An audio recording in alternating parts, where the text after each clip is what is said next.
নারায়ণগঞ্জের সেলিনা হায়াত আইভী জামিন পেলেন তো, একবার না কয়েকবার, ছাড়া হচ্ছে না তাকে।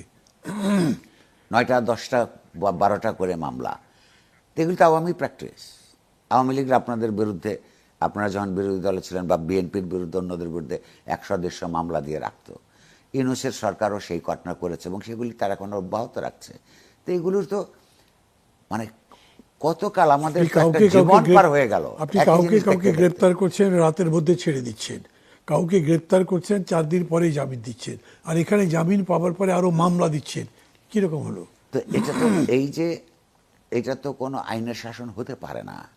কিন্তু এই যে বিএনপির যারা পলিসি মেকার্স, তাদের একটা জিনিস অনুধাবন করা দরকার যে অন্যায় এবং অবিচারের বিরুদ্ধে যে সংগ্রাম, সেই সব সংগ্রামের সফলতার উপর দাঁড়িয়ে তারা সরকার প্রতিষ্ঠা করেছে এবং তারা যদি একই ধরনের অন্যায় অব্যাহত রাখে, এই কথা তো আমরা আর কত কাল শুনবো? আপনার জীবন তো আমাদের থেকে দীর্ঘ।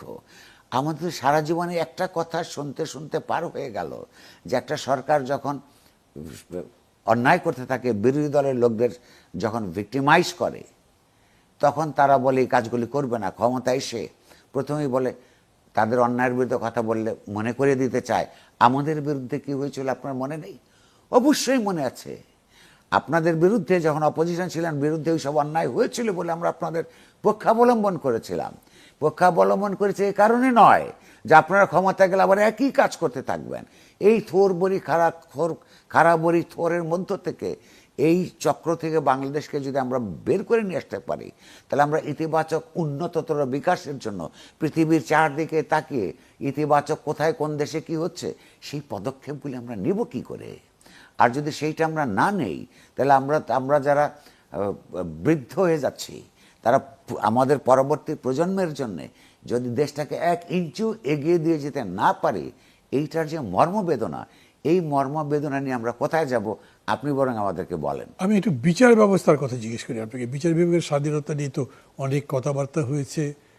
অন্তর্বর্তীকালীন সরকারের সময় তার সংস্কারের উপরেও অনেকগুলো প্রস্তাব হয়েছে। এর মধ্যে সুপ্রিম কোর্ট সচিবালয়, বিচারক নিয়ে অধ্যাদেশ, মানে প্রস্তাবনার মধ্যে ছিল এবং সবাই মিলে আমরা একমত হয়েছিলাম, কিন্তু সেটা বাতিল করে দেওয়া হয়েছে। কোথায় দাঁড়াচ্ছে গিয়ে বিষয়টা? আচ্ছা, প্রথম কথা হচ্ছে যে সরকার বলছে অবশ্য যে তারা স্থগিত করেছে, বাতিল শব্দটা বলেনি। কিন্তু এই স্থগিত কিংবা বাতিল যে অবস্থায় দেখে না কেন, বাস্তবে হচ্ছে এই আমরা দেখলাম যে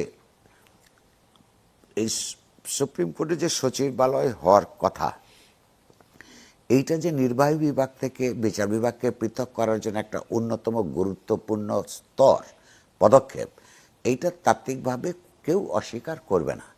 বিএনপি তার